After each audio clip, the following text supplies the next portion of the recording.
સુરતના સ્મશાન ગૃહોમાં અત્યાર સુધી મળતી મફત ગેસની સુવિધા હવે બંધ થશે. ગુજરાત ગેસ દ્વારા સેતુ સંસ્થાના માધ્યમથી અપાતી સહાયમાં તબક્કાવાર ઘટાડો કરવાનો નિર્ણય કરવામાં આવ્યો. આગામી 4 વર્ષમાં આ સહાય ક્રમશઃ ઘટાડીને સંપૂર્ણ બંધ કરવામાં આવશે, જેમાં બીજા વર્ષે 75% અને ચોથા વર્ષ સુધીમાં તે માત્ર 25% જ રહી જશે. કુરુક્ષેત્ર સ્મશાન જેવી સંસ્થાઓનું વાર્ષિક ગેસ બિલ 99 લાખ રૂપિયાને વટાવી ગયું છે, જેનો અત્યાર સુધીનો ખર્ચ સેતુ સંસ્થા ભોગવતી હતી. જોકે કુરુક્ષેત્ર સ્મશાનના પ્રમુખ કમલેશ સેલરે ખાતરી આપી છે કે આ આર્થિક બોજો ટ્રસ્ટ પોતે સહન કરશે અને સામાન્ય જનતા પાસેથી કોઈ ચાર્જ લેવામાં આવશે નહીં. અમને અગ્નિ સંસ્કાર માટે ટ્રસ્ટોને 17 વર્ષથી વધારે ખર્ચો થઈ રહ્યો છે, કેમ કે એનું મેન્ટેનન્સ ખૂબ જ મોટું હોય છે, કેમ કે 500-700 ડિગ્રી પર આ ભઠ્ઠીઓ કામ કરતી હોય છે.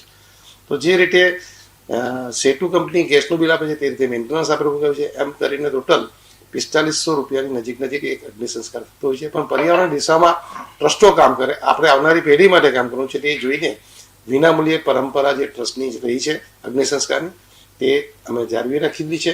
અને આવનારા દિવસોમાં પણ સુરત મહાનગરપાલિકાએ જ્યારે ઠરાવ જ કર્યો છે 2021માં, જ્યારે પરેશભાઈ સ્ટેન્ડિંગ કમિટીના ચેરમેન હતા ત્યારે, કે ગેસ વપરાશ થશે તેના 50% બિલિંગ સુરત મહાનગરપાલિકા ભોગવશે.